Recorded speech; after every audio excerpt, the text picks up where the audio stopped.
Check. These guys are probably way too hot. Go ahead, take them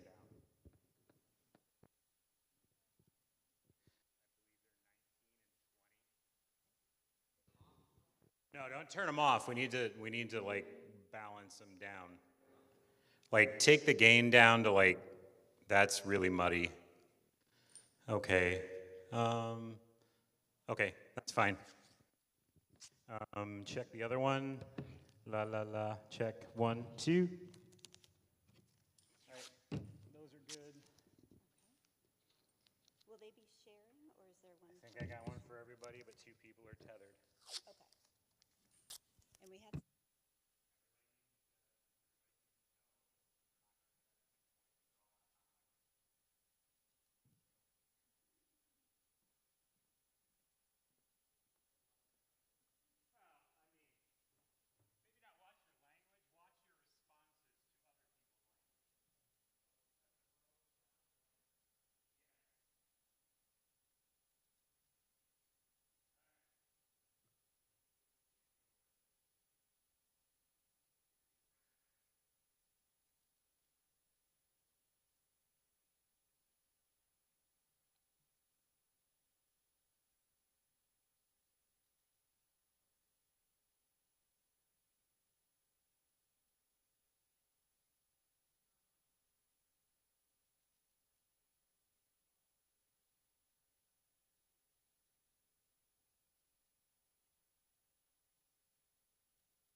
Check 1, 2. Check 1, 2. Check. Check 1, 2.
Check. Check 1, 2. I mean, we're good. We can adjust these guys once people get here because they're not as loud as I am.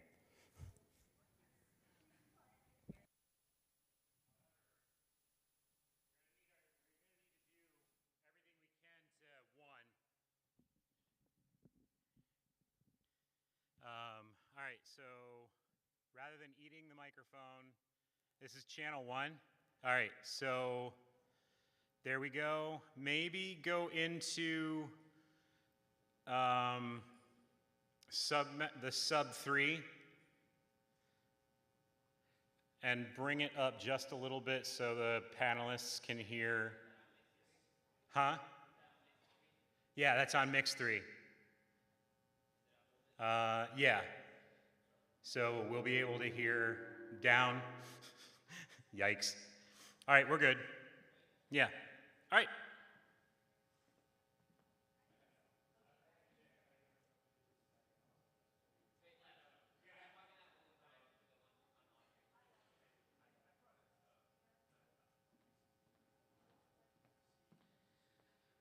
Ladies and gentlemen, boys and girls, children of all ages, welcome to Brecksville Broadview Heights High School. What to do to die today at a minute or two to do a thing distinctly hard to say. A little bit of high pitch. Check.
Hey, Denise. Oh, oops.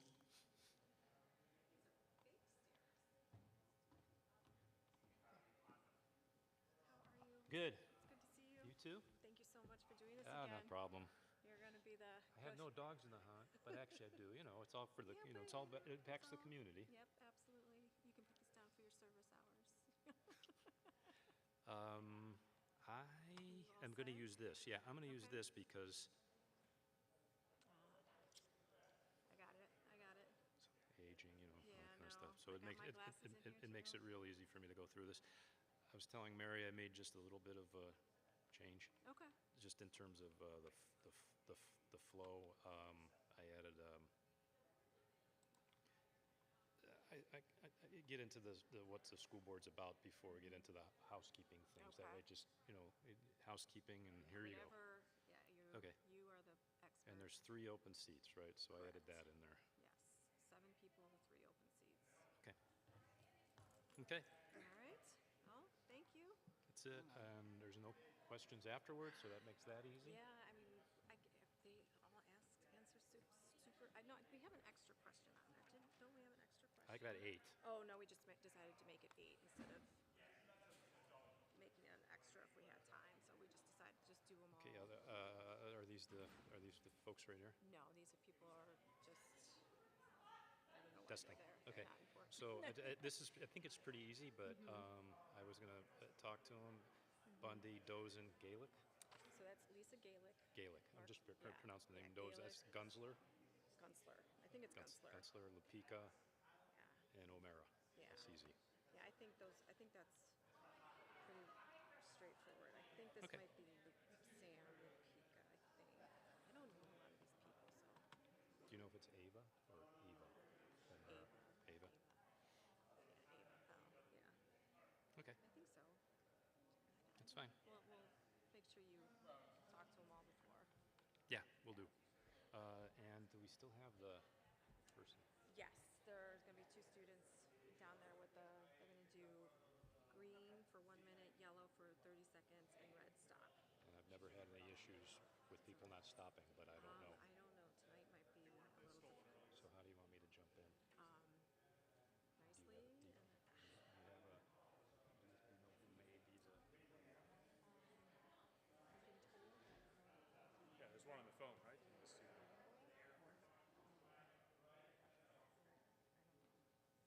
well, I'll tell them ahead of time if they're going over past the red card. You're gonna. I'll just say, I'll say 10 more seconds.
The 7 candidates are Mr. Roger Bundy, Mr. Mark Dozen, Mr. Eric Drexler, Mrs. Lisa Galick, Mrs. Mary Gunzler, Mr. Sam Lupica, and Mrs. Ava O'Mara.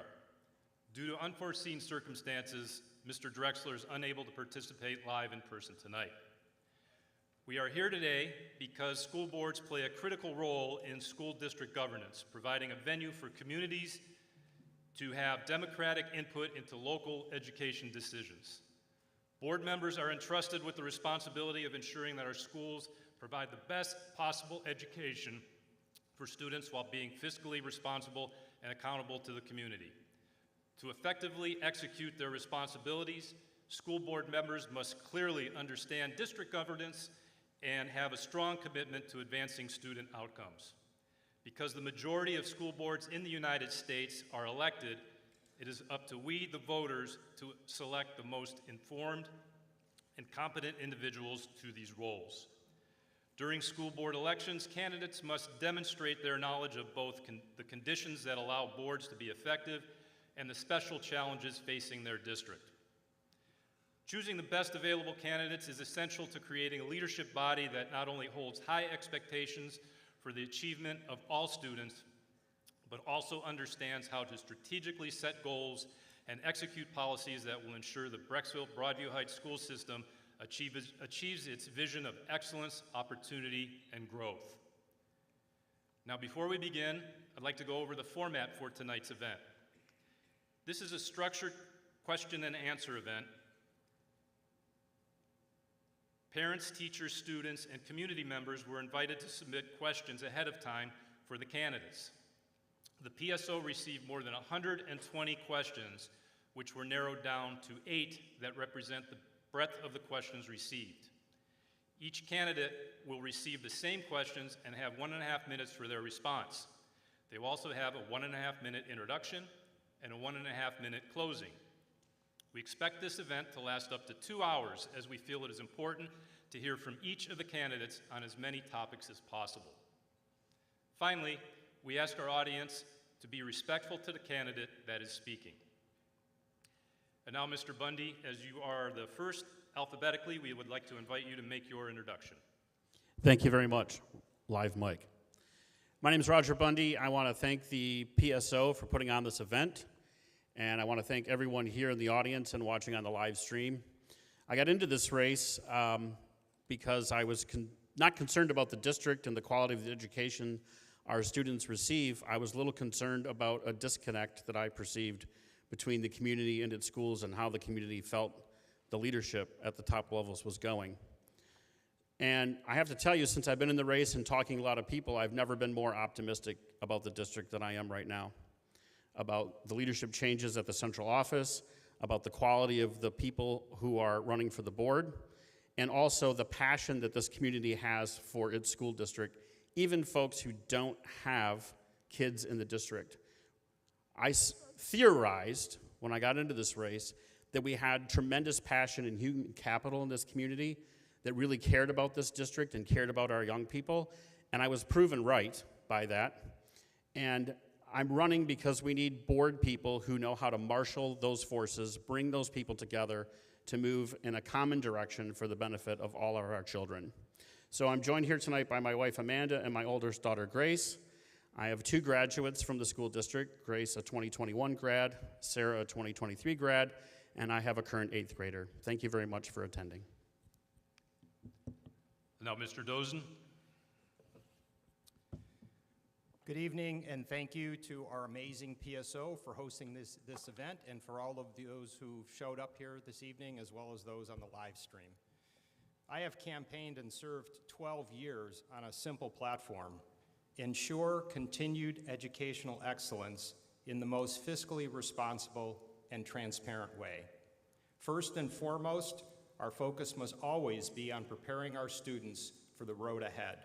That is why I have consistently supported staff and program additions whenever data-driven metrics indicates they are warranted. Fiscal discipline must always be balanced with the highest emphasis on educational outcomes. This has contributed to sustained recognition as a premier school district. Along the way, board business should always be conducted in the most transparent manner to ensure public trust and board accountability. As board president the past 2 years, I have done my best to provide experienced leadership that is thoughtful, respectful, and collaborative. If you watch our meetings, I believe you will find them well-run and professional. I specifically take the time to explain agenda items so the community can better understand board business. A high-performing school district that is financially well-run, fully transparent, and transitioning to optimistic new leadership, that is my 12-year record. Thank you. Mrs. Gaelick.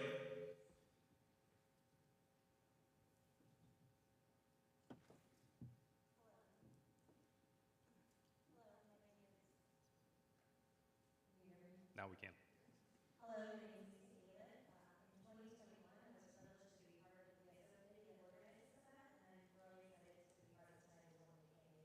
For Brexville Broadview Heights School Board.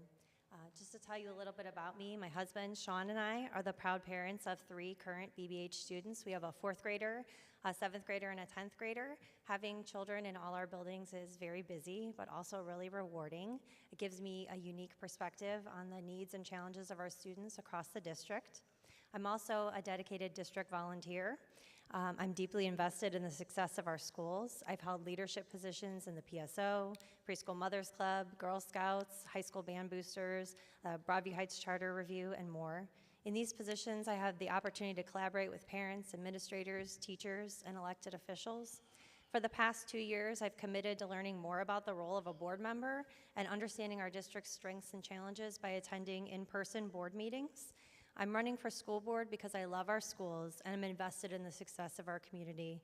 I'm a committed parent, a passionate volunteer, and a skilled communicator, and I would be so honored to have your vote on November 7th. Mrs. Gunzler. Good evening, everyone. My name is Mary Gunsler, and I am running for BBH School Board. Parents asked me to run, so I'm running for the kids and for you. I grew up in Medina and graduated from the University of Akron with my associate degree in legal assisting in 1997. While working full-time and going to school at night, I graduated with honors from Cleveland State University with my bachelor's degree in urban studies. For over 20 years, I worked as a paralegal, carving out a niche as a sole in-house paralegal. I have written policies, employee handbooks, and have collaborated with stakeholders at all levels. 7 years ago, I became a stay-at-home mom when my husband and I had our first child. When our second child was born, we decided to move.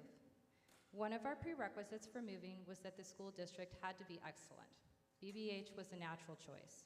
So 5 years ago, we built our home in Brexville. I have attended board meetings, volunteered at the new elementary school, the high school, and the Cuyahoga Valley Career Center. I am an officer on the BBH Elementary School PSO. I have read the bylaws, all 346 policies, and all 4 collective bargaining agreements. I am not part of any political action committee, and my campaign has been funded by myself and small donations. Thank you. Mr. Lupica.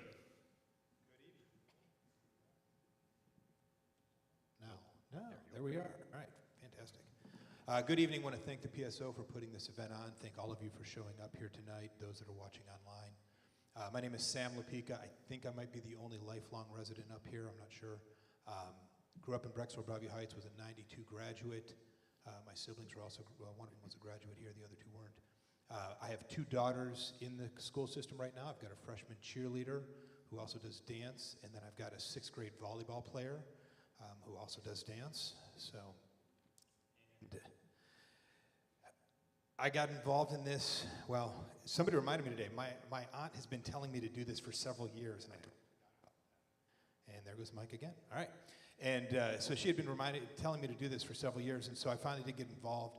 I've been watching the meetings online for years and having opinions behind the scenes, and so I'm like everybody else up here, I'm an involved parent. I've done all the field days, science EZs, lunch duties, all those fun things that everyone else has done as well. And I'm here basically just to create synergies between the board and the community because I feel like that has been lacking over the last several years. So I thank you for your vote. And Mrs. O'Mara.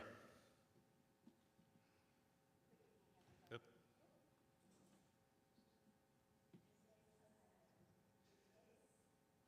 More than a second. Here we go.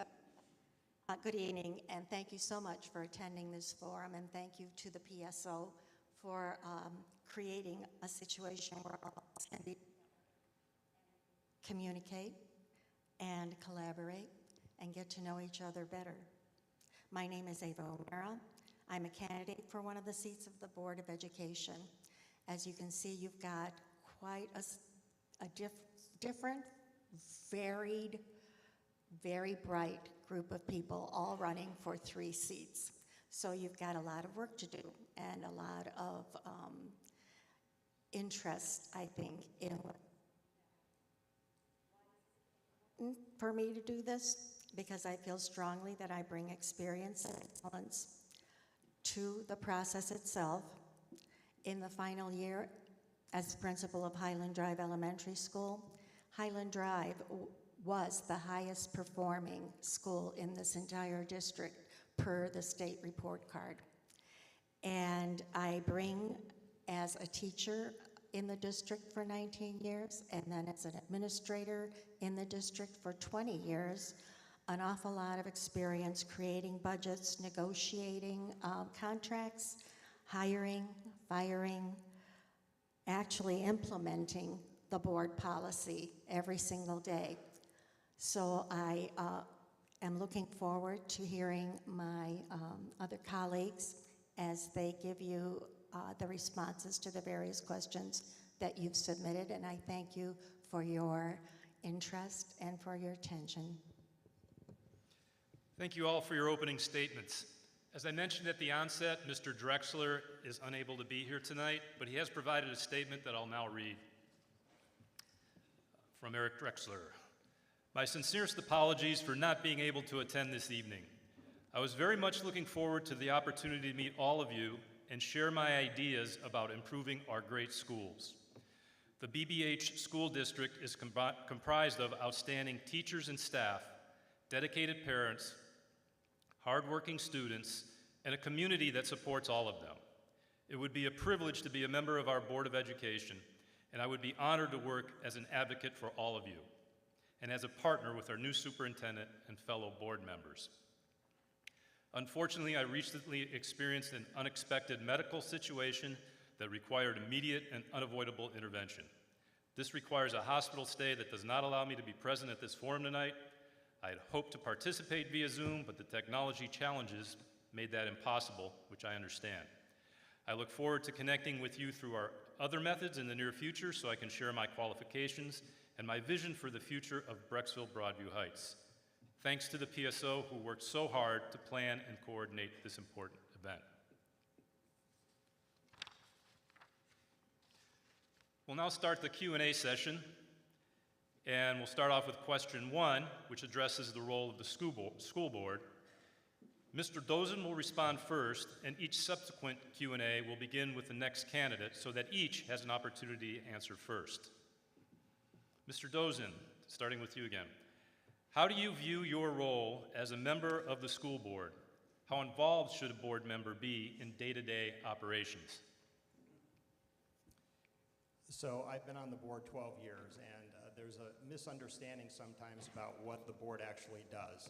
The most important priority for a school board is to hire the right superintendent. The second next priority is to hire the right treasurer. After that, you are approving policy and providing vision and guidance for the district. You act as a liaison between the community and the school district. We, I believe right now, have the perfect superintendent and treasurer in place right now, and I am very optimistic about the new leadership that's here, and I'm expecting great things from our district, as I always have. When you look at the board and how it operates, the superintendent is key to it all. You have to have a trusting relationship with the superintendent, and you have to have faith in the superintendent. They are going to hire the right people and execute the plan that's important. And so I think we have the right superintendent right now, and I'm looking forward to continuing to work with Jeff Harrison. As far as how involved should we be in day-to-day operations, not at all. I've been on the board 12 years, and I can tell you I've never been involved into a day-to-day operational decision. That's not our role of the board.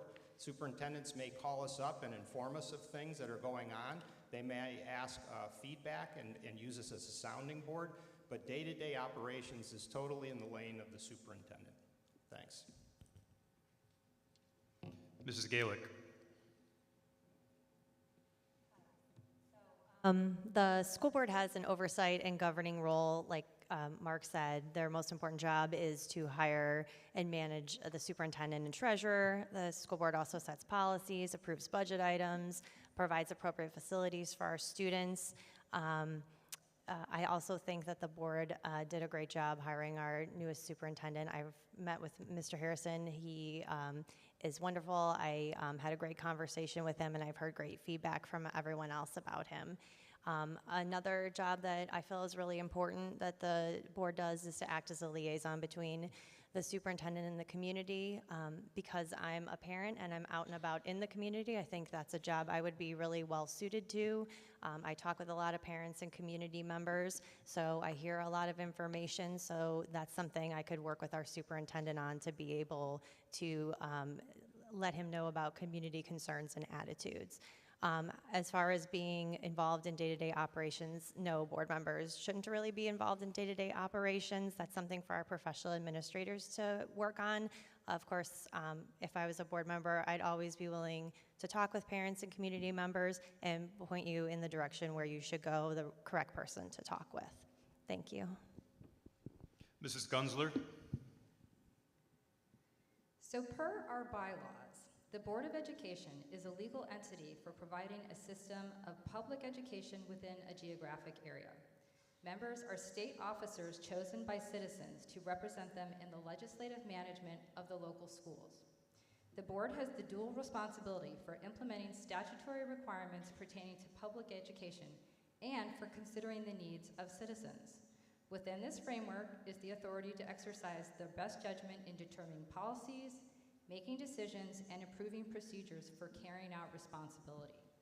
The board should maintain two-way communications with citizens, and citizens are urged to bring their concerns to the board.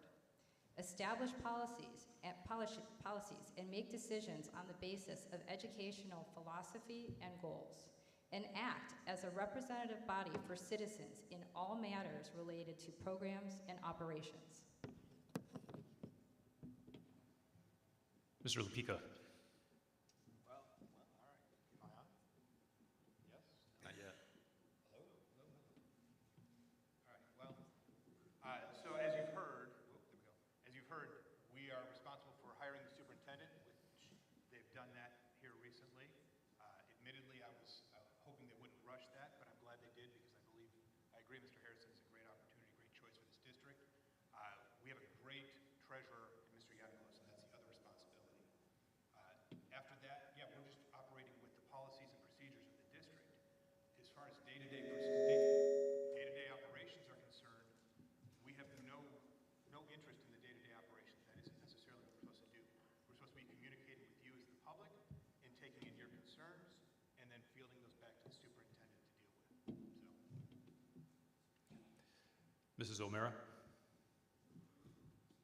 I have to repeat exactly what the past 5 people have stated as the board's responsibility, but you do have an incredibly auspicious occasion to make your vote count in electing a board, a member, or three actually for the 3 seats this coming election. You need to be aware that at the state board, Governor DeWine is actually in the process of absorbing the elected board officials and creating a new state board of education and workforce. And what we are left with is our local boards, and it's critical to continue the ability to be able to elect your officials and the people that you want representing you on the board. where they will communicate, they will serve as the liaison between the community and the school district. We have what is working already. We have a portrait of the graduate. We want to make sure that you are the best and you are one community and you are the future. What we need to do is to shepherd all of these wonderful programs along and support to the very greatest extent possible as board members. Mr. Bundy? Thank you. So everything that was said is absolutely necessary and correct. I happen to believe, though, that it's not sufficient.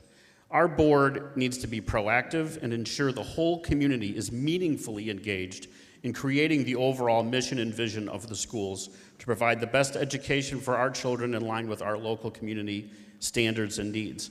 We absolutely should set the overall direction, organizational culture, and aspirational goals of the schools necessary to achieve the school district's community-driven mission.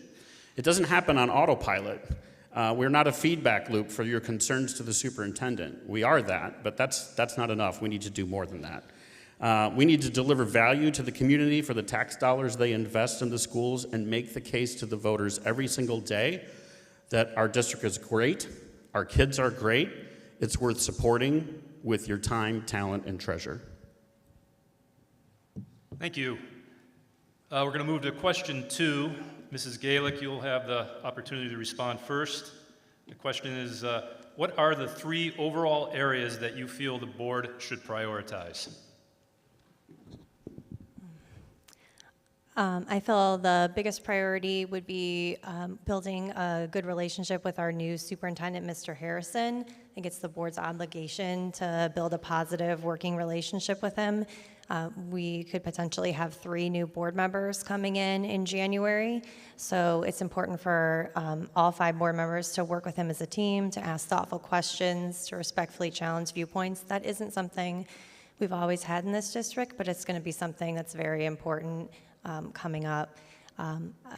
Monitoring progress in the new elementary school. We have a beautiful new elementary school. It's a state-of-the-art building. I think the district has already made some really proactive changes to handle the dissatisfaction with enrollment and class sizes. I think that's just going to continue to need monitoring and management, and if we need additional teachers or we need a redesign in that building, then that's something that the board is going to just need to stay focused on. Also improving communication between the board and the community. I have a background in communications. I've been a professional writer for 20 years, so clear and transparent communication is really important to me. I would love to be able to focus on clear and transparent communication to inform and educate the community on school issues, and parents can always reach out to me to discuss anything board related or related to our district. Thank you. Mrs. Gunzler? So the question was 3 overall priorities, but I'm actually going to talk about 4. And the first one is the enrollment growth at the new elementary school. I'm not going to go into too much detail because that's actually another question further down, but I will say that growth at the elementary level will continue to increase. And as a board, we will need to decide an option for overgrowth. My second one is bullying. Bullying is an ongoing issue despite our policies. I would revisit our applicable policies, and I would suggest revisions and increase educational training. Sidewalks. If you know anything about me, this should not be a surprise at all. I have been advocating for safe routes to schools since we moved here.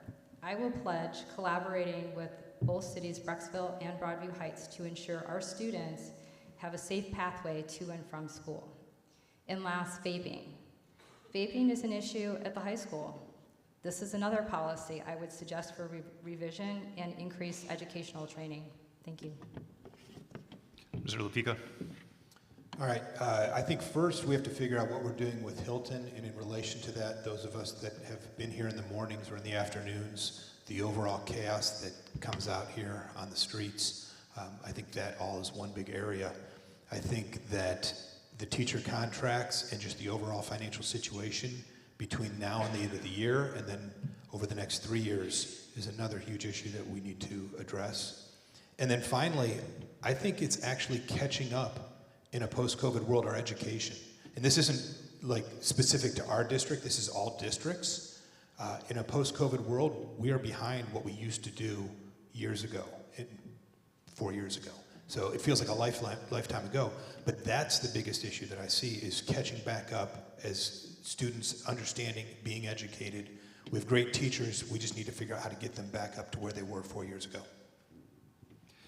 Mrs. O'Mara. I think we need to continue the process of providing every student in the district the very best opportunities to learn and to grow, to shepherd the budget responsibly, and I know that there are questions coming up having to deal with the prospect of facing a levy, and so we need to prepare ourselves for that. We need to continue to monitor and schedule improvements to our infrastructure. We do have some old buildings and some old facilities that need to be taken care of, and to continue to acquire the traits outlined in the district's adopted portrait of a graduate, which makes kids emotionally prepared, globally responsible, self-reliant, and future ready. Mr. Bundy.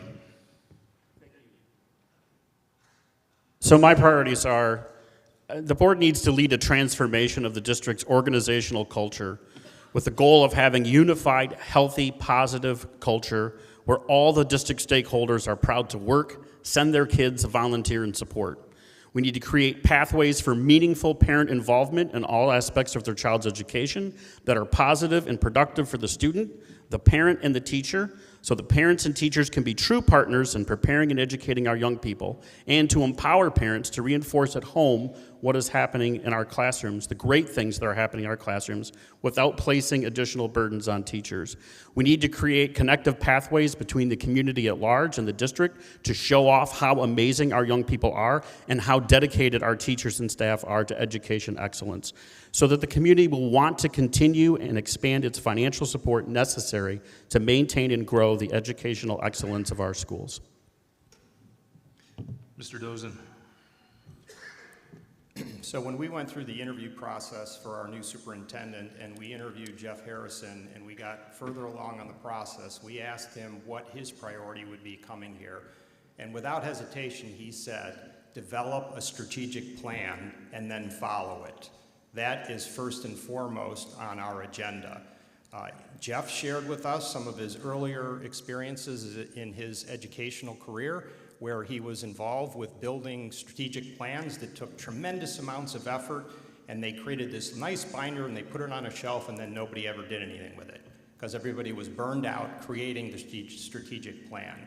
He said, look, the way you do it is you build a strategic plan that's simple and short and everybody can follow. And that's really the first priority. Those of you who may have gotten to meet Jeff, you'll know that he's also a relational person. He likes to build relationships. We have up to 3 new board members joining in January, hopefully only 2. But he said, I don't want to wait. Next Tuesday, we have a board retreat, and that is to try to get relationship building going with the board, even though 2 of our board members are moving on, and hopefully only 2. So the first priority is the strategic plan, and once that's in place, that drives everything. No matter what you do from that point forward, you're referring back to the strategic plan. So it's really important to get the strategic plan right. The other priorities, educational outcomes are always a priority, so we need to focus on those. And finally, I see I'm almost out of time, financial outlook is also very important because an operating levy is somewhere on the horizon. Thanks. Thank you. We're going to move on to question 3, which deals with district finances. Mrs. Gunzler, you will have the opportunity to answer first. Current forecasts indicate that the district will be in need of funds by 2026. Do you support putting a levy on the ballot? And if so, when and what areas of need should be prioritized? Okay, so I think we all know that a school levy will be in the near future. What is undetermined is when. Initially, the projection date was 2026. Factors moving this date are state and federal funding impacting local education and Valor Acres TIF funding. As a resident, I understand hesitation for a new or replacement levy. However, I am not in support of cuts to programming or staffing because our city is to continue to grow. I don't know that I could pick out areas that needed to be prioritized. I think I would speak with the superintendent and as well as my other board members and see what they thought. And I would also ask for community input as well. Thank you. Mr. Lupica? None of us up here want a levy, but we all know up here that that's probably going to happen at some point. And I think that's part of communication. Levies are inevitable. It's just something we have to deal with. 85% of this district is funded between residential taxpayers and commercial taxpayers. HB 126 is going to take away some of the ability to fight on the commercial side, and so we're going to lose a little bit there. We're going to pick up money as Valor Acres continues to come on board to the tune of around $2 million. But that's not going to offset everything that goes on. We all know it costs more to live, it costs more to buy things. That's true for a school district as well. And so we need to be aware of that. In terms of how we prioritize that, I agree with Mary. I think that becomes something we talk about as we go forward. But yeah, I think like everyone else here, we're going to have a levy at some point. And I think that's part of our job, is to communicate that consistently throughout this process. We've got teacher contracts coming up at the end of the year that may push this a little faster than we want, but we should be talking about that right now. Mrs. O'Mara? This is probably the trickiest topic, school finances. How many of you are familiar with House Bill 920? You will know that Ohio is the only state in the union that passed such a bill, which basically freezes the monies that you vote, the millage that you vote on a specific year remains the same amount regardless of inflation, regardless of housing. If your house is worth more as time goes by, the school won't get any additional funds because of House Bill 920, which was meant to be a way to give taxpayers relief who owned property. And since I think it was 2001, 5,946 levies have been placed on the ballot in Ohio. That's incredibly large in terms of numbers, but we have to go to the population in order to pass levies, in order to run our public schools. And so obviously we would have to go to the public. We would have to make sure that the surveys would indicate that we're all on the same page, and we would have to pass the monies that would continue to give us the excellent district that we have and staffed. Mr. Bundy? Question I get asked, or the second most question I get asked in this campaign is, what is your position on a school levy? And my answer always is, there's going to be one, because I'm not going to live long enough for the way that they change school funding in this state. So what I want to do as a school board member is rethink fundamentally the way we think about school levies. I don't think it's necessarily a bad thing that the school has to go back to the taxpayers and justify their existence every few years to get more money. As a taxpayer, I'm okay with that. The boards of education, and not just ours, though, they don't take that job seriously. So my view is it's the board's job to make the case to the community every day that the school district is delivering value, and it's a value proposition, and it's worth supporting. And that requires that the board go out and be a lot more connected to the community. I don't think we should be afraid of tax levies. I think there's a way to structure them in a way that's fair to the taxpayer and the school district, maybe a little differently going forward. But it's the reality that we deal with, and we're sort of foolish to not ever say the L word. And the old method, or the current method, is we cut until the school district's about ready to bleed out, and then we go to the taxpayers and we shame them and threaten them with more cuts. Oh, you got to vote for this tax, or it's going to be so detrimental to the kids. That's just a foolish method in my view. In my view, we have a great school district. It's worth supporting with your tax dollars. It's our job to make that case to the community. Mr. Dozen? So 12 years ago, when I first ran for the board, our district was in financial peril. We had 3 straight operating levy failures in 2009, 10, and 11. We had deep staff cuts, 100% pay to participate, elimination of high school busing, and elimination of other programs. That was my motivation to run for school board because we reached pain points, and it was my belief that the district could manage their expenditures better and not go to the taxpayers first. Long story short, we didn't get a new levy. When I got on the board, we weren't on the ballot until 2017. So in 2009, 10, and 11, we were told, we have to have money, we have to have money. And we didn't need money until 2017 because we took steps to help bridge that gap. So we don't ever want to go back to that elimination, staff cuts, elimination of services and programs. We don't want to go there. What we want to do, and what I've been ensuring we do, is manage our finances properly every day.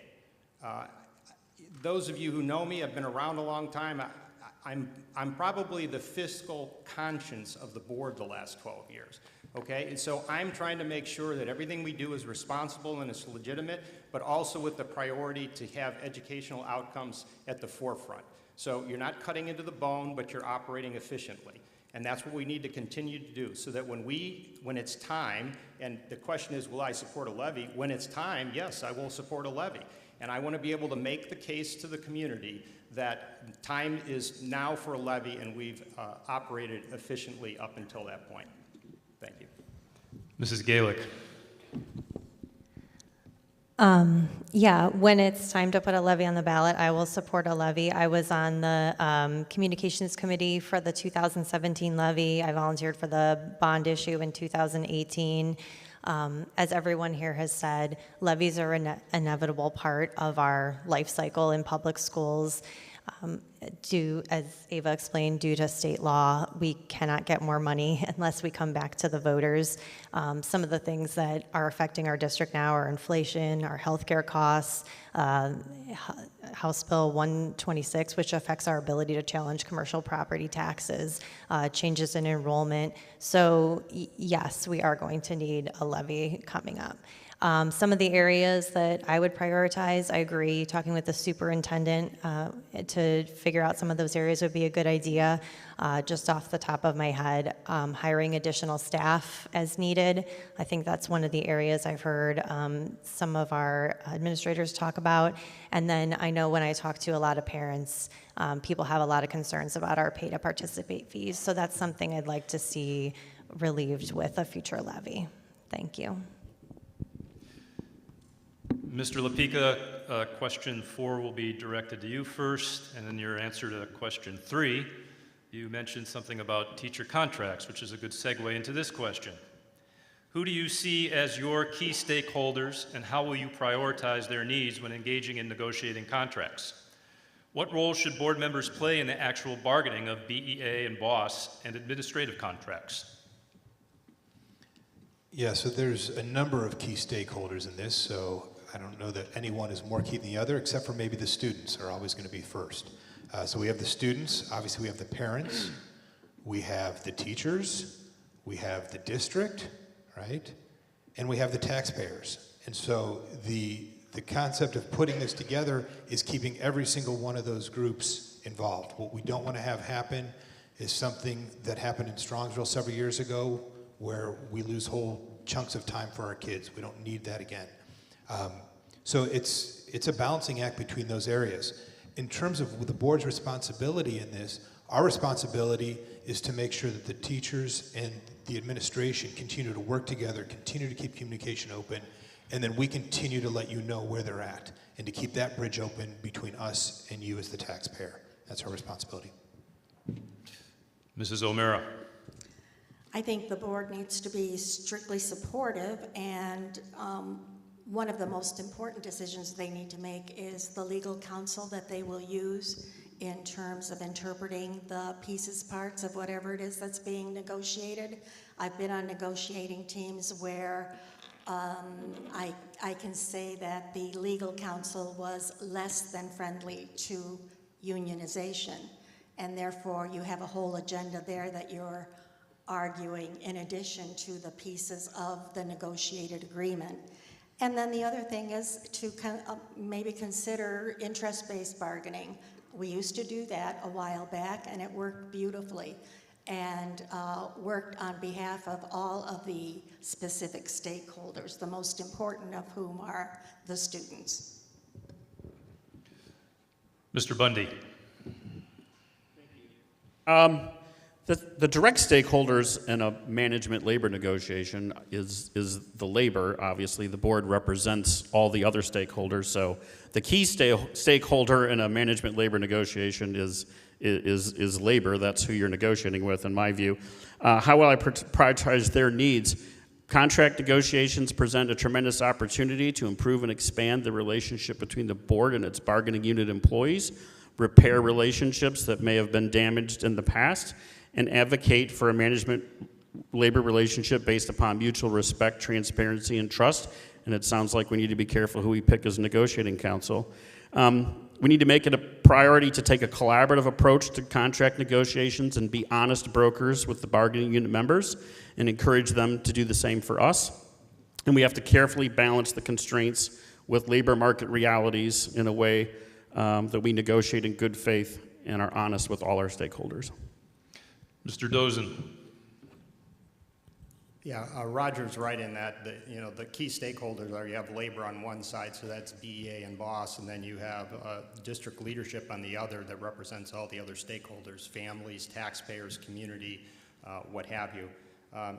So I've been involved in 3 contract negotiations, and the way that it works is the board meets with the superintendent and the treasurer, and we decide, usually we then select legal counsel because none of us are professional labor negotiators. So we pick a counsel, and then we try to figure out what the next path forward is. What is it that we are looking to achieve? What can we afford? The treasurer is absolutely paramount in contract negotiations because you can only afford how much money you have in the bank and what you might have coming in and what projected expenses are.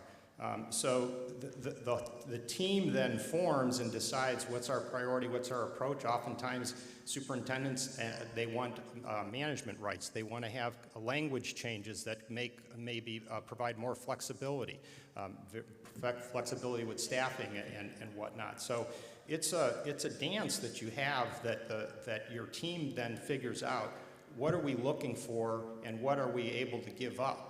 And then from there, you're going into negotiations and you're picking who's your team that's going to be negotiating. It's going to be the legal team that you hired, along with you're going to pick a team. In terms of which board members play an actual role in bargaining, since I've been on the board in the 3 negotiations, we had the first 2, we had 1 board member be on, so it's a board decision who's on the team. Thanks. Mrs. Galick. So it's my understanding in 2021 that there weren't any board members on the negotiating team. So, and I know that contract negotiation went very smoothly. So that would be something that would be interesting to try to repeat maybe for this 2024. I know Mark said that that's a team decision. So that would be something I'd be interested in discussing. I know that's also recommended by the Ohio School Boards Association, that board members just get updates from the administrative team for negotiations. I think as an approach to contract negotiations, it's important to maintain a positive, respectful tone. The board represents, we have to keep in mind all of our stakeholders, but during negotiations, we represent our students, our parents, and the community of taxpayers. But obviously, we need to work with our staff. We need to maintain those relationships because once negotiations are over, we all need to be working together as a team. So we can't poison those relationships and allow things to get heated and get sour. I think it's helpful if everyone goes in with goals and objectives of what they would like to achieve, and the people are very fact-based and reasonable, and hopefully that can help to make informed decisions and to get through everything reasonably and calmly. Thank you. Mrs. Gunzler. So I think we've identified some of the stakeholders. So some of the stakeholders obviously are students, parents. Some of the other stakeholders that you may not know And I'm going to talk about that because there are 4 collective bargaining agreements, and all of them expire on June, July 2024. I read all 4 of them, and they're lengthy. And they are the BBH Education Association, the BBH Organization of Support Staff, the BBH Administrative Personnel Guidelines, and Administrative Support Personnel Guidelines. As a board member, I would collaborate with all stakeholders to try to achieve mutual beneficial satisfaction. I would like every stakeholder to really come away from it with a positive experience and feel like they didn't have to concede with anything. I know there were concessions on the last bargaining agreements, and the teachers were not particularly happy about it. So I would like to reinforce it trying to be a positive experience and really just listening to all stakeholders and trying to accommodate everybody as best we can. Thank you. Question 5 will be first directed toward Mrs. O'Mara. What do you feel has been working well at the elementary school? And are there areas for improvement from a board perspective? Well, in terms of the day-to-day operations, I feel that there's been tremendous progress made. I do speak with Mrs. Toth, and I still have friends who are on the staff. I know that the staff is happier this year, considering that they weren't blindsided by the tremendous influx of students who came in last year. The population has apparently evened out, and the classes are much more manageable in terms of sizes. I understand that the separators, what were they called? Partitions, thank you. The partitions were working well. I know Mr. Dosen said that he had visited the school and had questioned the staff as to whether or not they were happy with that. And that seemed to be a good solution for the moment.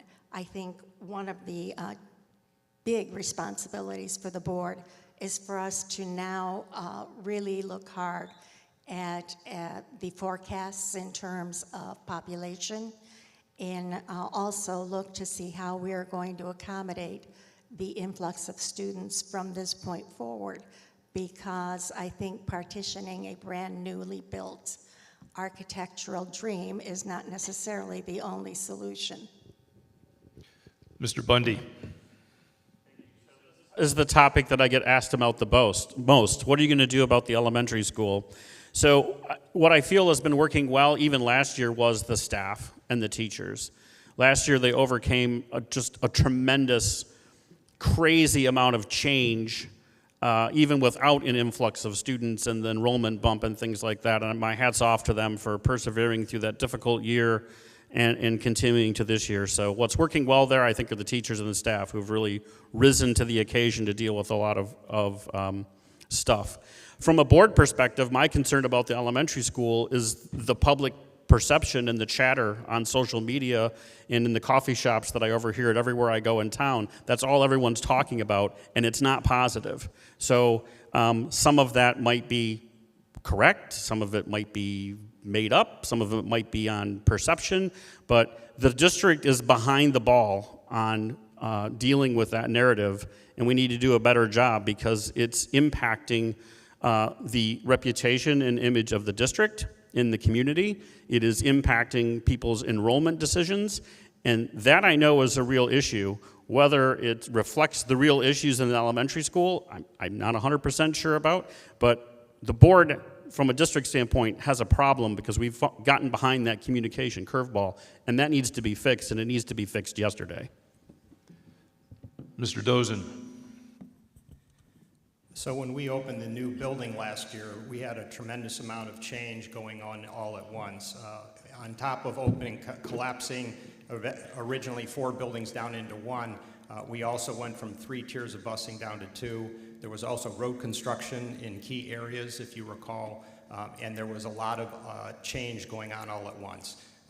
In particular, the bump in enrollment, which we saw across grades in the elementary, caused challenges and higher class sizes. This year, it's a totally different story. The class sizes have been brought down. I think the building has settled in. Our staff has done a fantastic job. Our parents have been patient with us as things settled in, and I'm very optimistic. It's a beautiful building, and I think everyone is settling into having, instead of a local small school, one central school where you've got everybody coming together. So that's going to be something that we're settling in, and I'm optimistic that things are going to go well there. The other comment, there was a comment made about enrollment continuing to expand. That's simply not the case. All of the studies we've done show that enrollment, these are projections which can change, that enrollment is going to be flat. And our last projection was on 2021, and it predicted the same thing. It's a very comprehensive study.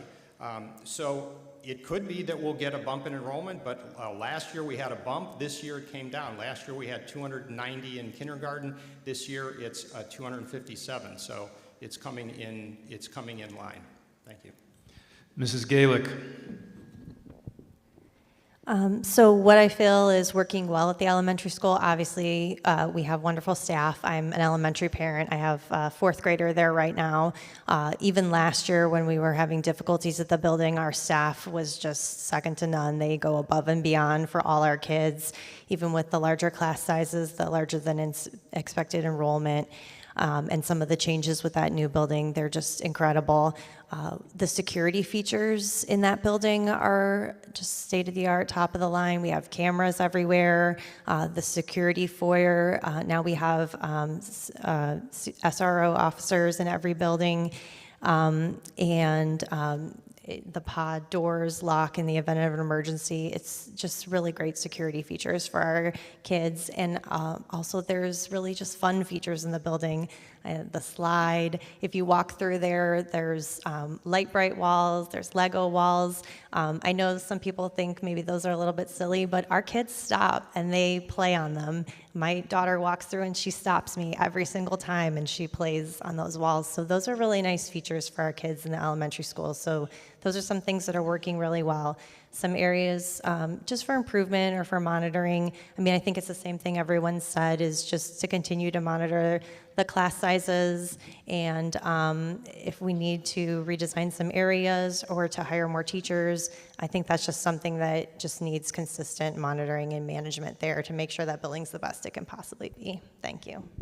Mrs. Gunzler. So I have a first and second grader at the elementary school, and I'm there a lot. And first and foremost, I would say the best thing about the school is the staff and their principals. They're amazing and go beyond what is expected of them every single day. And as a parent, I appreciate them greatly. Some challenges are some enrollment and growth at the elementary level will continue to increase. Brecksville has 5 new developments with approximately 118 new homes, and Broadview Heights has 2 new developments with approximately 72 new homes. Valor Acres will have 200 apartments/condos. The board will need to decide the future of Hilton School property. Pending research and analytics, I believe Hilton should be considered an option for overgrowth. There, the district could house preschool and kindergarten. In the alternative, if Hilton proves to be too burdensome, then all options should be considered despite costs. I am more likely in favor of adding on to the new elementary school as opposed to moving 5th grade to the middle school. Mr. LaPica. So my daughter was there last year, and much like them, I agree. The biggest thing we've got going there is the educators, the staff. Despite moving into a new building, a number of them not knowing each other really great going into that process, that was the best part about that. We got through it. Anybody who's ever merged offices, merged facilities knows that can be a nightmare. And so I think we did a great job going through that. I think going forward, I do think classroom size, I do think student population is an issue. I know we're quoting 290 to 257. However, I don't think we've lost, 10, 15% of the students in the elementary school level. I think they're choosing to go elsewhere because they don't want to be stuck in crowded classrooms. And I agree, we have more people coming into the district. 70% of our district does not have kids in the school. This will continue to change over time.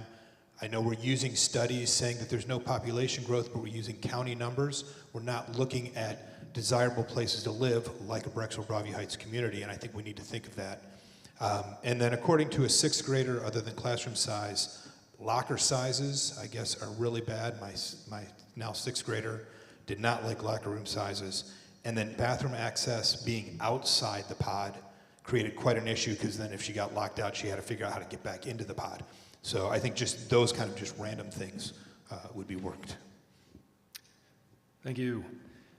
For question 6, we'll start with Mr. Bundy. How would you ensure the district is addressing the academic needs of special needs, average, and gifted students? Thank you. There's a long list of things this school district does really well, and addressing the various academic needs, in my opinion, is at the very top of that list. I think we do that probably better than anybody. I've experienced personally with my own children, and Dr. Martin is doing a great job. I know a few years ago there were some concerns in the special education department, and the board took that very seriously and very quickly commissioned a report and implemented the recommendations of that report. And I think that the special ed areas are also getting up to snuff and are top notch. How would a board ensure that? The question I always want to ask Dr. Martin after his very long presentations at board meetings that none of the other board members asks is, what can we do to help? Do you have enough resources? Do you have enough staff? How can we help you continue this and implement your processes? So we are absolutely knocking out of that part. We just need to make sure the board is providing the resources at the building and administration level to sustain that. Mr. Dozen. So we have been a premier district in our state for many, many years, and we continue to perform and excel academically. When they have rankings and state report cards, we typically rank very high. But it's not just because we're putting focus on just AP classes and gifted students and the high achievers. We are really trying to address all students wherever they are, whether it's a special needs student, just an average student, or it's a gifted student. And we are data-driven, so when Dr. Martin gives presentations and board is interested in how are we doing, how are we servicing our student population, we're looking at data. Where do we need to put more resources? Do we need to add more teachers in a certain area? Do we need to add programming in a certain area? What do we need to do to elevate? And performance is choppy. It's not just across those three segments of special needs, average, or gifted. It's also by grade level. You could have one grade that's doing better in math, another grade that's not doing as well in English and language arts. It just depends. So that there is an ongoing and continuous process to evaluate your data and find out where are the problems and what are we going to do to fix it, and do we need more resources? That's why I said in my opening statement, I always fully support addressing educational needs. It just needs to be data driven. We can't just say we just need to hire 5 people. We need to say here's why we need to hire 5 people and what we're going to get out of it. Thanks. Mrs. Gaelick. As far as special needs students, as other people have said, the district commissioned a special education audit, and there's definitely been some progress made on that. There's still some things that need to be done. The board gets regular updates on what progress has been made. I know our director of people services recently left, and there's been some turnover in that area. So we have a new director, but we're filling some additional positions under her. And there's been some changes with our gifted program recently. I know at the elementary level, there was a different program, different setup last year. There's been some changes this year. So I think just from a board perspective, the board tries to leave those decisions to our educational staff, and then we get updates on it. We would allocate resources where they're needed, either hiring additional staff, providing additional resources, and getting updates. So that's what I would want to focus on in order to provide for the needs of our different students. Thank you. Mrs. Gunzler. So my daughter is on an IEP. And so it's my intention, if I get elected, to ensure that all students who are on an IEP or even on a 504 continue to get these services. And I see Tish is out in the audience. She's an amazing advocate in that area as well. But I want to kind of talk about some other areas too. So if I'm elected, I would really rely on the superintendent to keep me abreast of what students need. Our superintendent is brand new and is likely still getting up to speed with our district. So my job is helping to ensure our superintendent succeeds and our students are thriving, not only academically, but emotionally. I would offer my time to go into classrooms, listen to teachers, aides, staff, volunteers, kids, parents, principals, community members. I would work diligently to gain trust and earn support, and I promise that every decision I make would be based on the best interests of the kids. Mr. Lapika. So, as I mentioned earlier, my concern still would be making sure that we're addressing any shortfalls from what happened over the 2 years of the pandemic. I think that's an issue. I think that we do a great job across the board, whether it's special needs, whether it's average, whether it's the gifted programs. Much like pay to play, that we're having all these AP costs, I think that's something we need to start addressing going forward. We can't limit students based on that, and I don't think we do, but I want to prevent that. On the counselor ratios, on the special ed ratios, we're exemplary in that area. We have special ed teacher ratios that are great. I know my daughter was on an IEP for a little while when we were back at Hilton, and we got her through all of that. We got her reading back up on task, and they did a phenomenal job in that area. So, Mrs. O'Meara. I think each one of these particular areas, your kids with special needs, your average performing students, and your gifted students have administrators who are leading the charge in terms of their staffing, the people's teachers, in terms of Mr. Martin working with the data that has been provided by the state.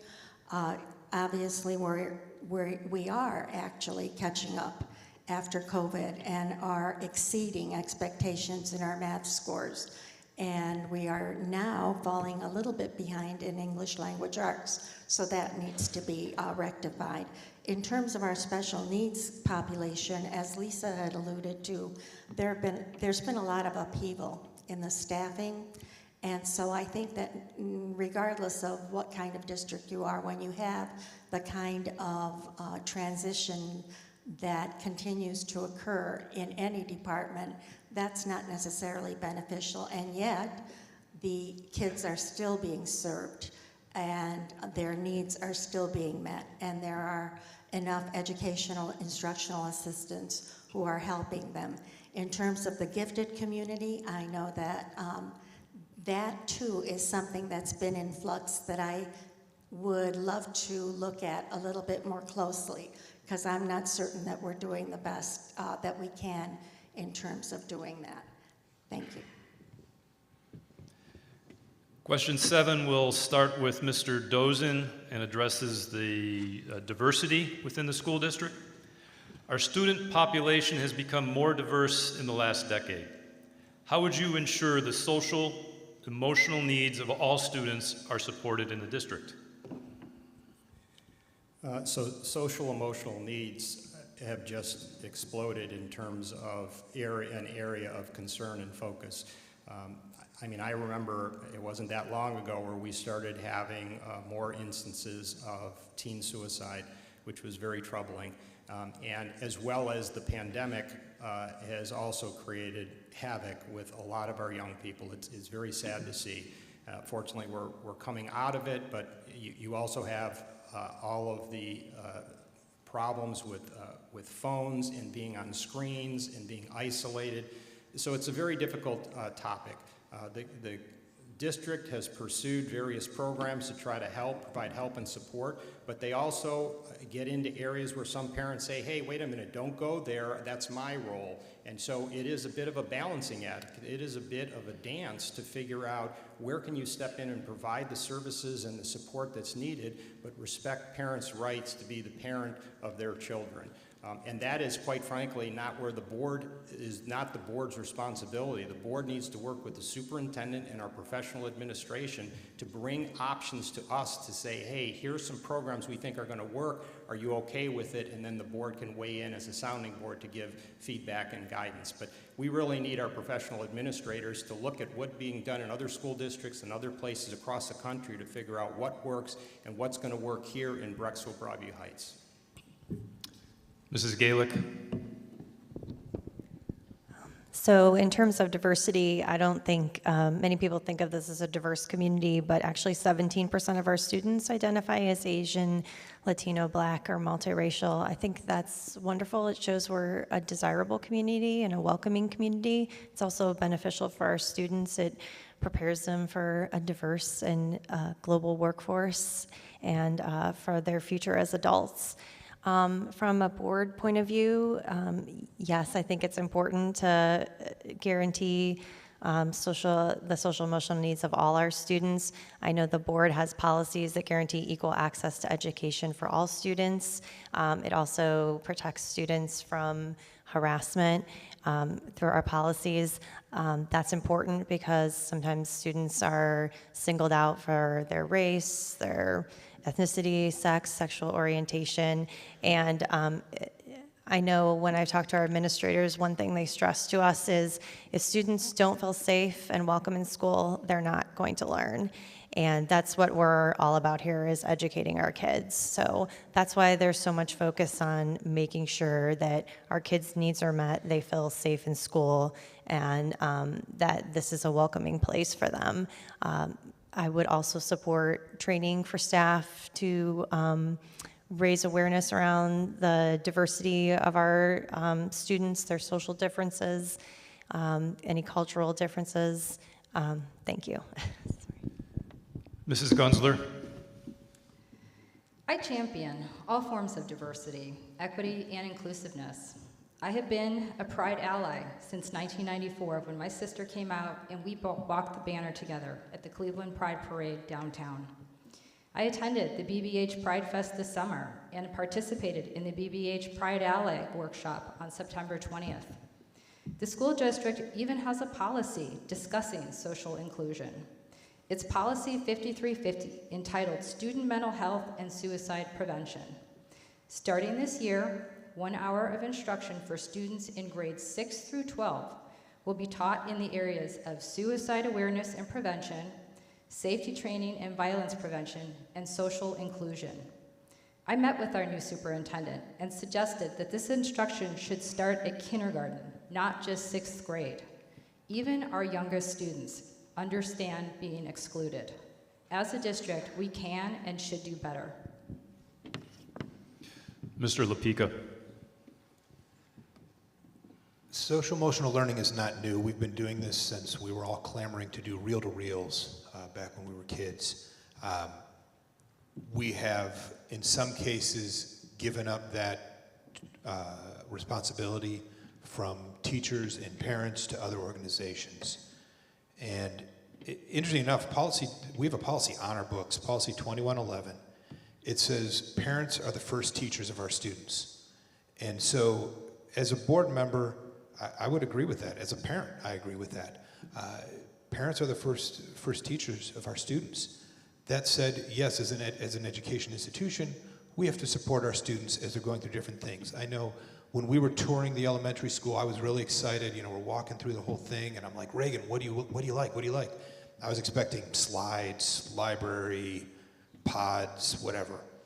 She's like, I really like that the resource officer has a room that is very noticeable so that everybody sees it when they walk in. And that's what our kids deal with now in our society. That's where they're at. We've put them in this place, so we do need to take care of them in that area. Mrs. O'Mara. I think we're on the cusp of allowing our education system to become something that we probably didn't see even 20 years ago. There's something called wraparound services that tries to address the various needs that students have coming through our doors. As much as your two-parent household with the picket fence, et cetera, is kind of the standard that everybody would love to think that each of our children come from. That is not the case. You have single-parent households. You have cases where children have been taken from their parents and are living in a foster situation. So we need the personnel. I think that our resource officers are definitely a source of comfort. Nurses, full-time in buildings, social workers, mental health counselors, all of those things will become, I think, pretty standard and pretty typical in school buildings as parents are more and more busy with their lives and not able to support the kids necessarily in the way that they need. And Mr. Bundy. Opportunity for district and parent collaboration, this is it. So let's stop dancing with each other and let's work together to figure this stuff out for our kids. Because we all have a stake in with the social issues going on with them, and nobody's going to do it alone. The district isn't going to do it alone, and the parents aren't going to do it alone. We have to work together. In terms of ensuring some social emotional needs of all students, I would encourage the board and the district to adopt my personal philosophy about diversity, which is this.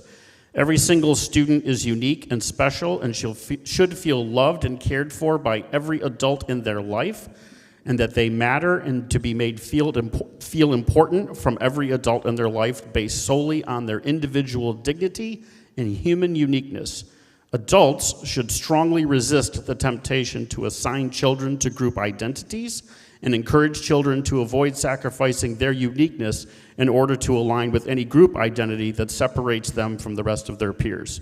Group identity, by definition, and in every instance, subverts individual identity and dignity and uniqueness and becomes a self-limiting barrier to each individual student becoming the best version of themselves. So we're at our final question of this evening, and we will begin with Mrs. Galick. What is the appropriate level of parental and community involvement in determining curriculum for the BBH school district?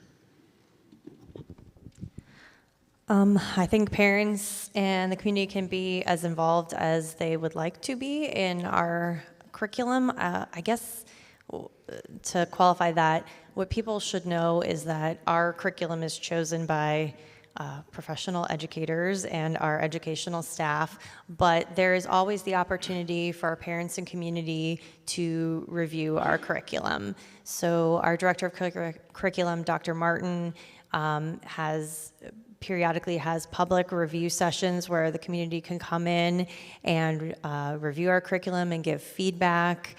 I participated in one of those sessions this summer. I got a chance to look at our high school English curriculum. It was very informative and educational. I would recommend anyone who's interested in what we're teaching in our schools come and do that. Our parents can always learn more about our curriculum during parent-teacher conferences or open house nights. Parents can always reach out to teachers with questions about what our kids are learning in the schools.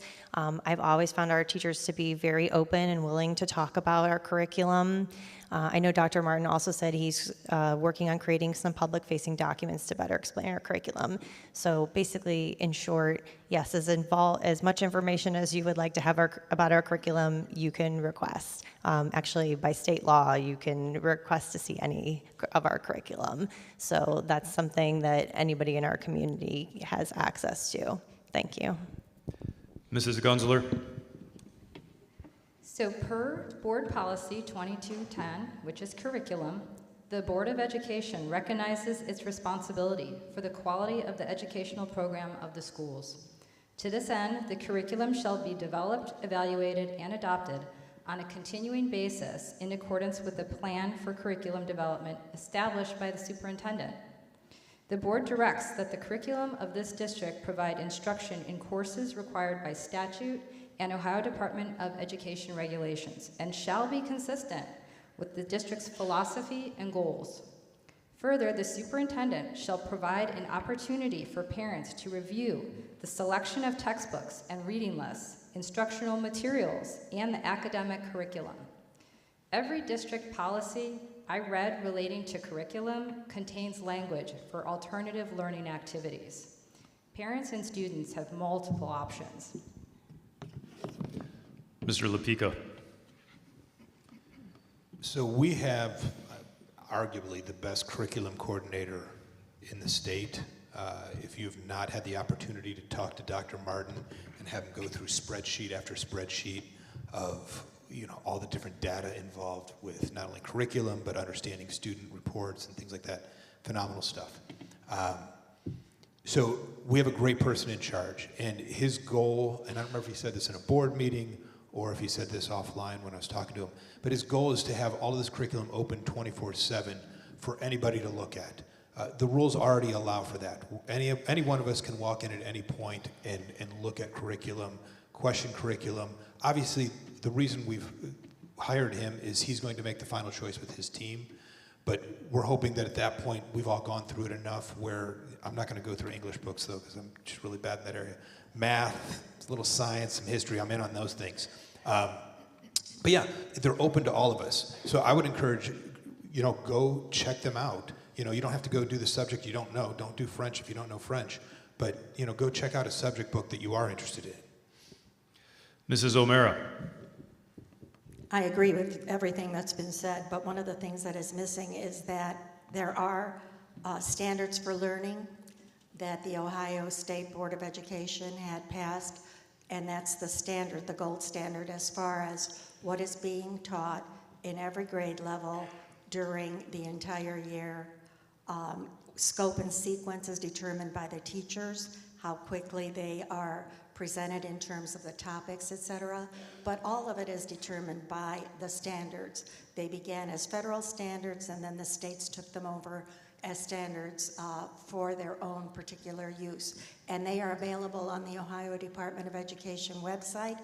Interesting reading, I must say. I think you'd find it very interesting.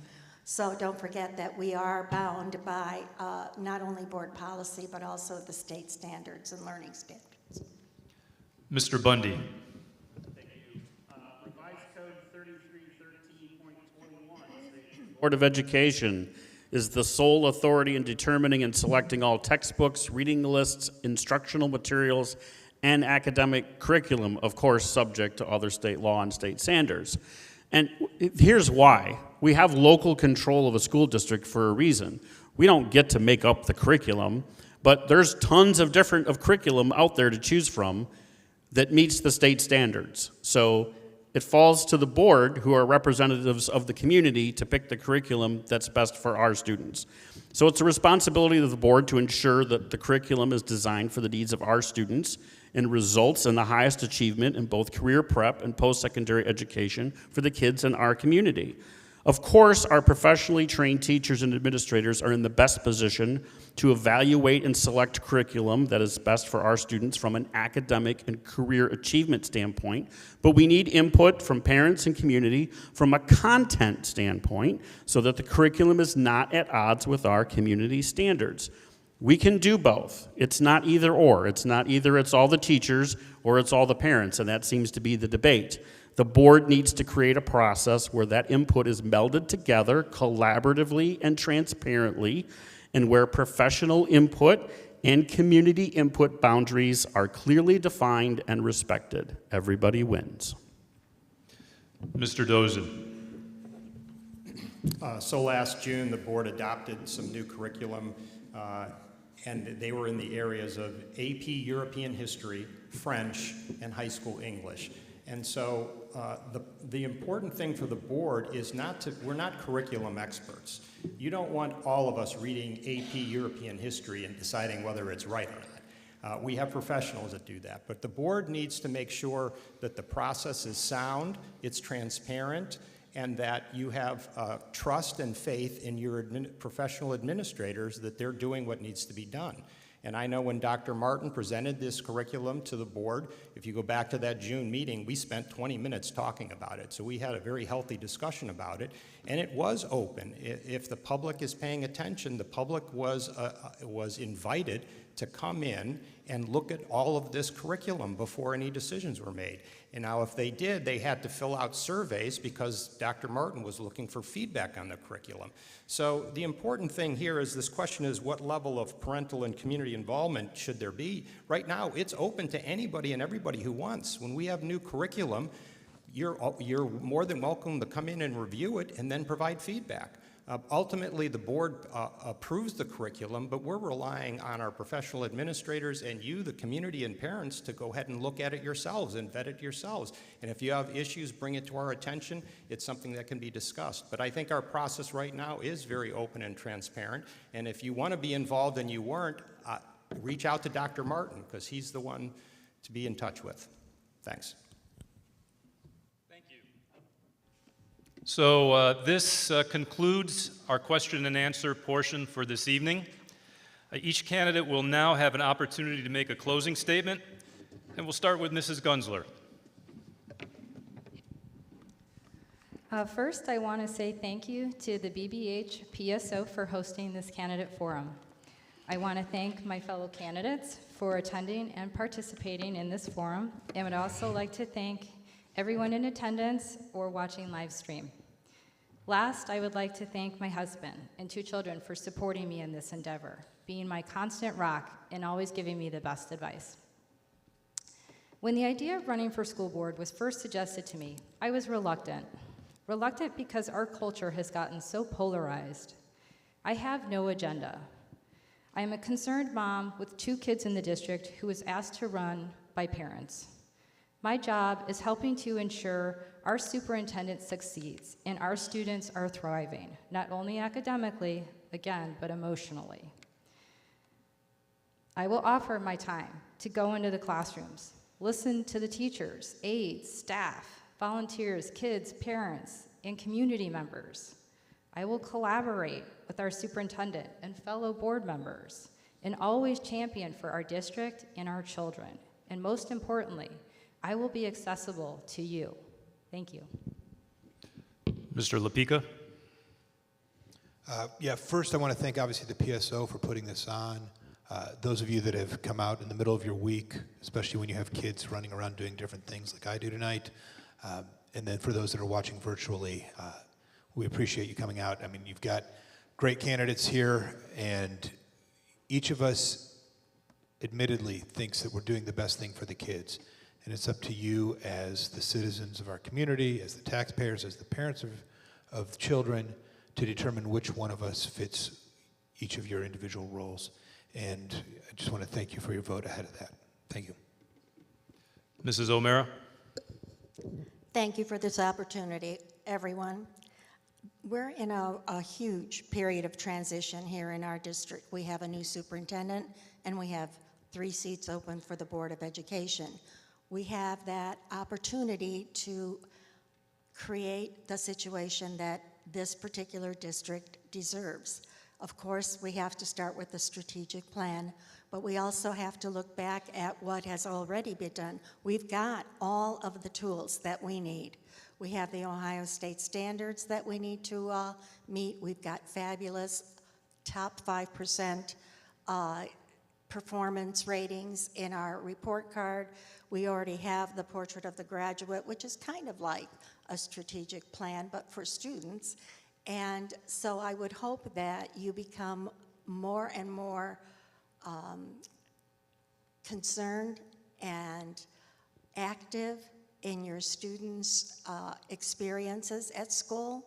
I am hoping that by voting, you decide or you make the decision as to who is going to serve you in the best capacity in this area of transition.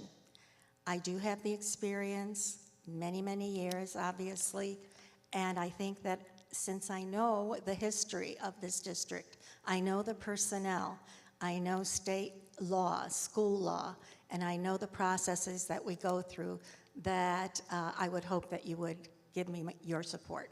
Thank you. Mr. Bundy. For being here in person, live stream, and who will watch it later. Thank you to the PSO for putting it on. I'm so optimistic about our community and our district. The people who really care about their community in this district is astounding. There are other districts in this state who would literally pay money to have that level of interest. So some of the interest, though, is negative, some of it's positive, but what we need to guard against is apathy. When people stop caring, then we've really got a problem. What we need right now are leaders on the Board of Education who can bring all of the people in the community with their passion and their ideas and channel that into something constructive and positive instead of just sniping each other in coffee shops or on Facebook or other social media. At the end of the day, the things that we agree about far outweigh the things that we disagree about. We all want the same things for our kids at the end of the day at the most basic level. And exciting things are happening in our buildings every day between students and teachers. We need to get the word out. And the Board of Education needs to do the heavy lifting on that part. The teachers are doing their jobs, the students are doing their jobs, the parents are doing their jobs, the administrators are doing their jobs. The board needs to work harder at making those connections with the community, of delivering that message, of delivering that value, so the community feels connected to their schools, feels good about their schools, and will support it at the ballot box. Thank you. Mr. Dozen.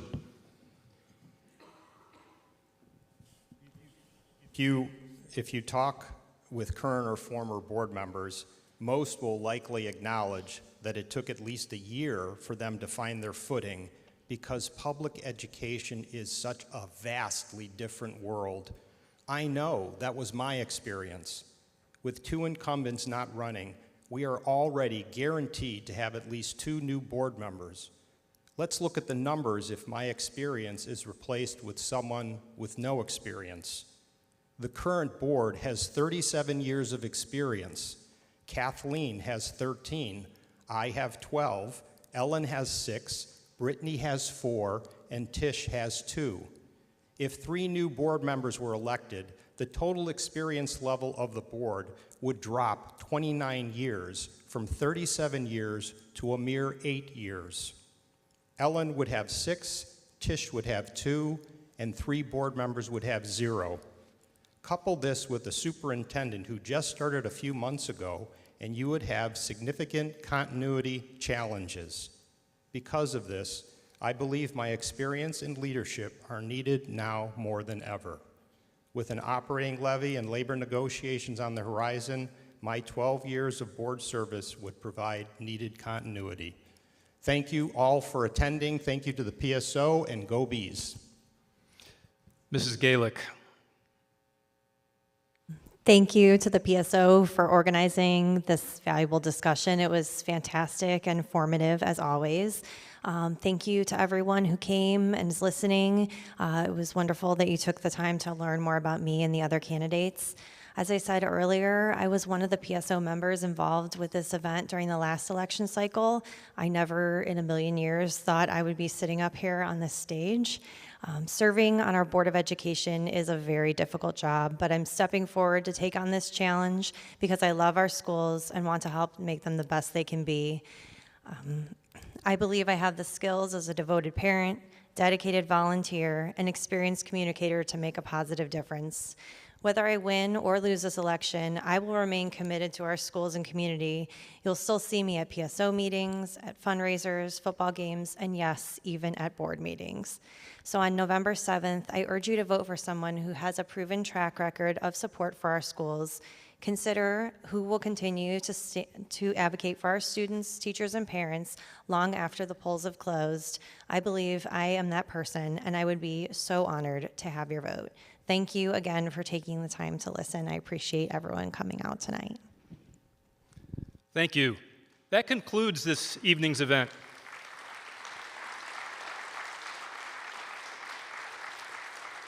I want to thank each of the candidates who are running for the board, school board, for really taking the time and devoting their energy for something that's very important to us as a community. I also want to thank everyone here who took the time to attend live, as well as watch on the live stream. A recording of the evening will be publicly made available by the PSO shortly.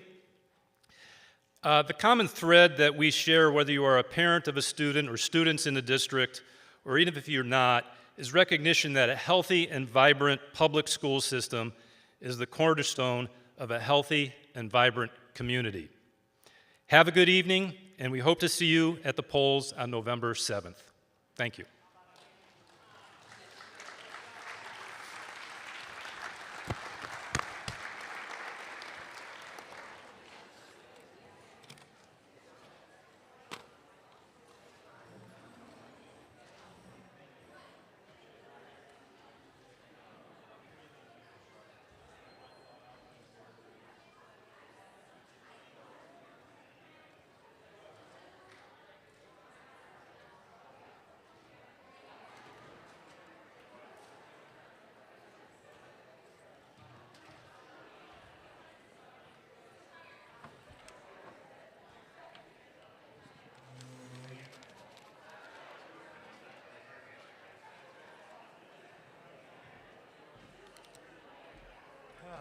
You look familiar. My son was in, were you like the